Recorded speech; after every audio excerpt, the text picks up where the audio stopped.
बाकी थोड़ा बहुत इधर भी आ गया छीटा। त्राही माम त्राही मच गया। सारे देवता भगवान गोविंद के पास पहुंचे, महाराज हमारी रक्षा करो।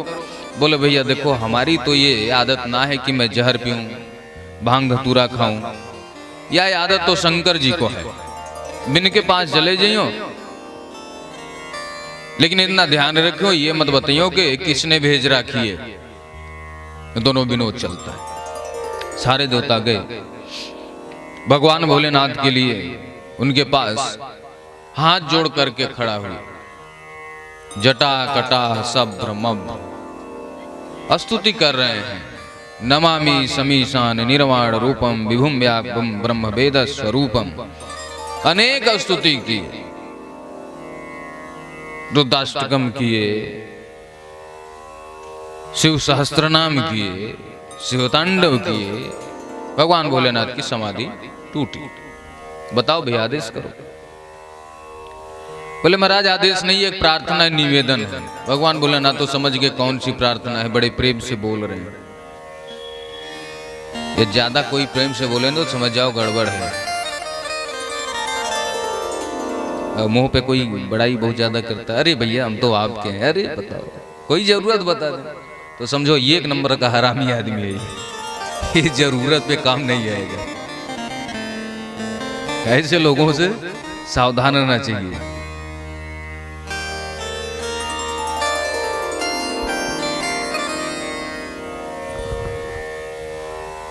महाराज भोलेनाथ ने कहा बताओ क्या बात है। दोनों लोगों ने कहा प्रभु समुद्र मंथन से कालकूट विष की प्राप्ति हुई है और हम लोग चाहते हैं आप इसका पान कर लो। प्रेम में बझा करके क्या करें, जहर पी लो। भगवान भोलेनाथ देवी से कहते हैं देवी क्या मैं विष पान कर लूं।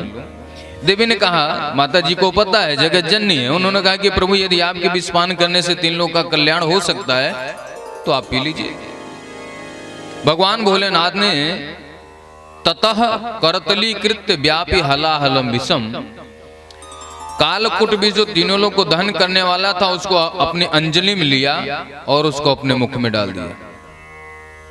लेकिन उस विष को उन्होंने अपने कंठ के नीचे नहीं किया, कंठ तक आया। विष ने अपना प्रभाव दिखाया, कंठ नीला पड़ गया। नीलकंठ भगवान प्रकट हो गए। बोलिए नीलकंठ भगवान की जय हो। भगवान भोलेनाथ विष पान किए। सब लोगों ने पूछा महाराज कोई कष्ट कोई दुख हो रहा है तो बताएं, आप हम लोग कुछ उपाय करें, कोई औषधि लाएं। बोले नहीं बड़ा आनंद आ रहा है, बड़ा सुकून मिल रहा है। किसी ने पूछा क्यों भैया, जहर पीने के बाद तो लोग मर जाते हैं, कष्ट होता है। तो सुखदेव जी महाराज कहते हैं कि शिव जी के हृदय में कौन है, राम है। ऊपर से विष पान किया तो विष और राम मिलकर के क्या हो गया, बुद्धि विश्राम सकल जन रंजनी। बुद्धि विश्राम सकल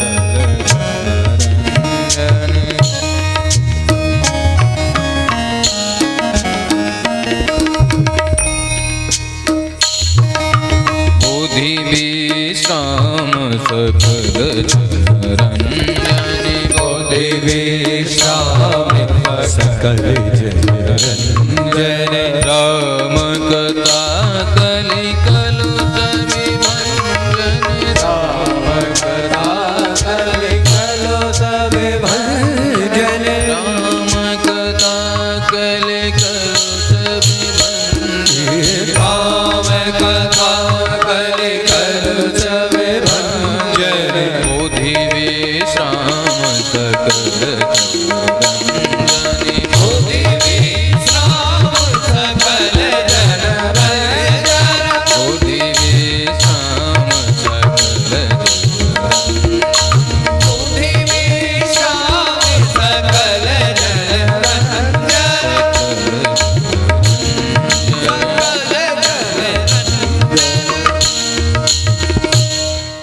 बुद्धि विश्राम सकल जन रंजन।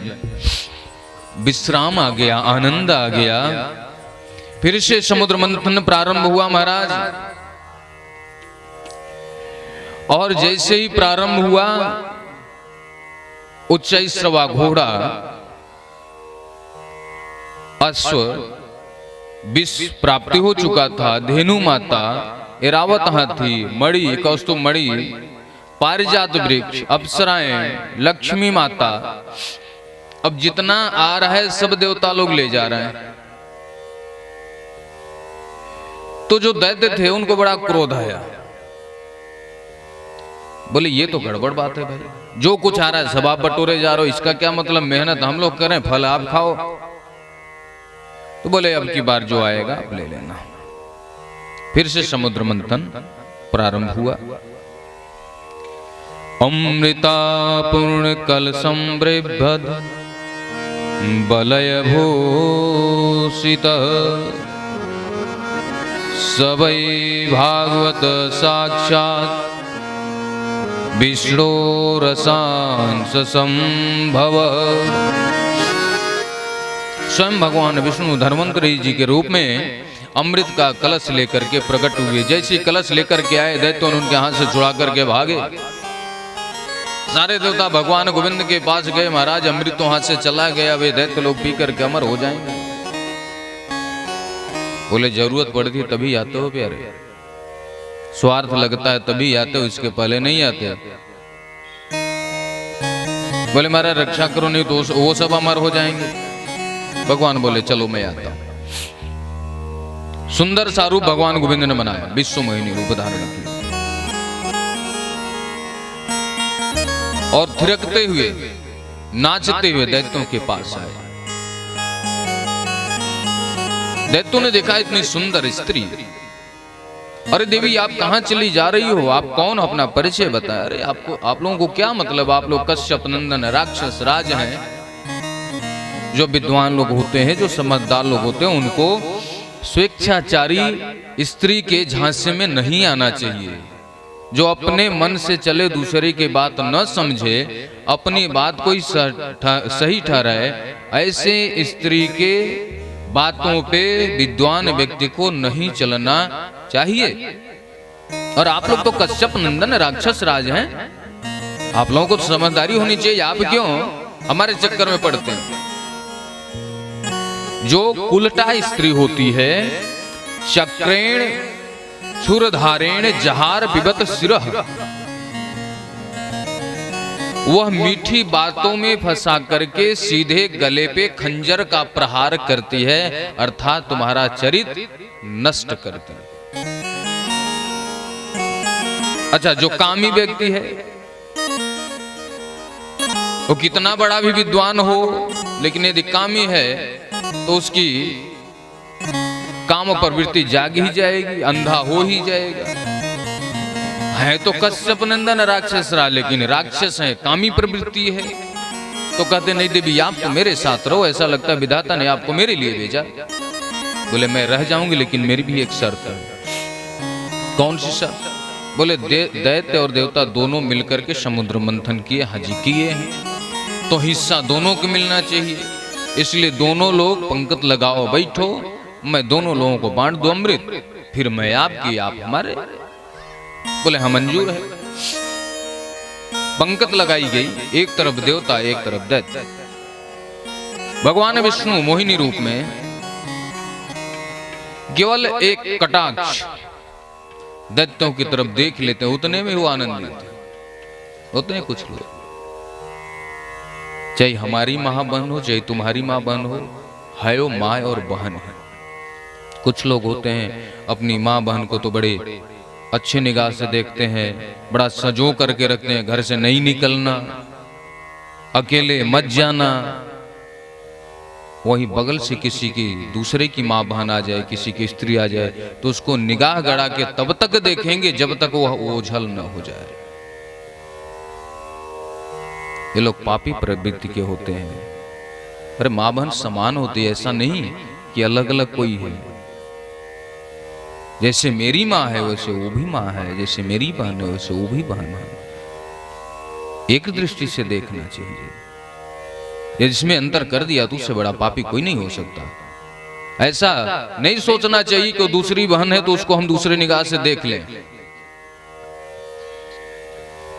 यदि उसको हम देख रहे हैं तो समझो मैं अपनी बहन को गलत निगाह से देख रहा हूं। ऐसा विचार रखना चाहिए।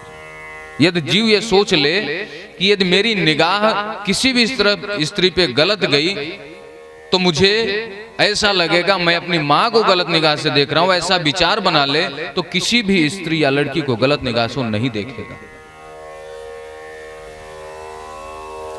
राक्षस प्रवृत्ति है। देवताओं को अमृत बांटे जा रहे हैं, चंद्रमा और सूर्य के बीच में एक राक्षस बैठा हुआ है। जैसे उसके हाथ में अमृत आया, मुख में लिया, चंद्रमा सूर्य ने इशारा कर दिया प्रभु ये तो राक्षस है। भगवान ने तुरंत उसके गले को काट दिया अपने चक्र सुदर्शन से, लेकिन मुख में जाने के कारण वह अमर हो गया, मरा नहीं। दो भागों में बट गया, एक राहु दूसरा केतु। जो सूर्य ग्रहण चंद्र ग्रहण लगता है तो एक भाग सूर्य को ग्रसित करता है, एक भाग चंद्रमा। अमृत मुख में जाने के कारण वह मरा नहीं, अमर हो गया। दैत्यों ने कहा कि महाराज हमें भी, अरे देवी हम लोगों को भी तो दो अमृत। तो फिर से वही तिरछी निगाह। इतना सुंदर रूप है कि उसको देख करके मोहित हो गए।